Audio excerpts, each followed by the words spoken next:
সাধারণত বাংলা বাক্যে কোনো কিছু করাই ভালো বোঝাতে আমরা বাক্যের গঠনটা করব সাবজেক্ট যুক্ত হেড বেটার যুক্ত V1 যুক্ত অবজেক্ট। তো বাক্যটা কিরকম সেটা জানতে হবে। কিরকম? আমার সেখানে যাওয়া ভালো, আমার ঔষধ খাওয়া ভালো, তার এই কাজটা করা ভালো, তার নিয়মিত ইংরেজি শেখা ভালো। যে প্রত্যেকটা ক্ষেত্রে করাই ভালো, কোনো কিছু করাই ভালো বোঝায়।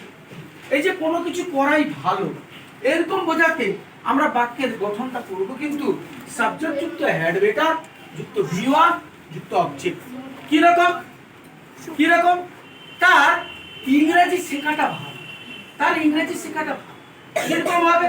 তাহলে তার ইংরেজি শেখাটা ভালো যদি বলি বাক্য, এখানে কোনটাকে তার হি, তাহলে he had better to learn English. He had better to learn English. তার সেখানে যাওয়াটা ভালো। কিরকম হবে? তাহলে he had better to go there. He had better to go there. তার এখানে আসাই ভালো, তাহলে he had better to come here. He had better to come.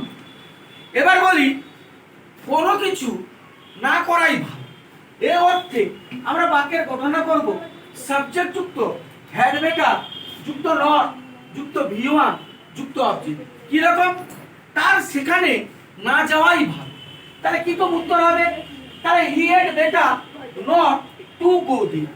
He had better, নটের পর কিন্তু একটা টু দিতে হবে, বুঝছো? হি হ্যাড বেটার, নটের পর একটা টু দিতে হবে, এটা দেওয়া হয়নি। He had better not to go দেয়ার।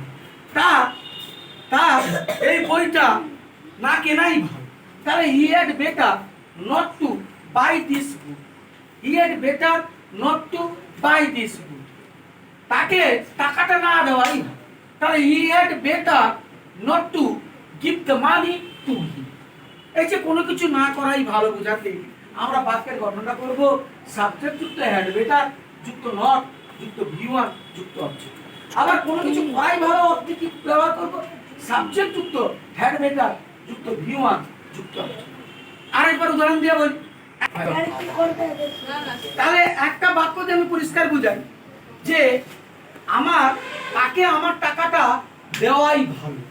তাহলে আমি যদি এই উত্তরটাকে বলি তাহলে I had better two give the money to হিম। যদি বলি তাকে আমার টাকাটা না দেওয়াই ভালো, যদি বলি তাহলে আমি কি উত্তরটা করব? I had better not to give the money to হিম।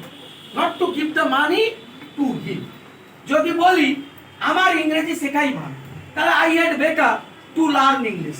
আবার যদি বলি I had better to learn English, আবার যদি বলি আমার ইংরেজি না শেখাই ভালো, তাহলে I had better not two learn English. I had better not two learn English.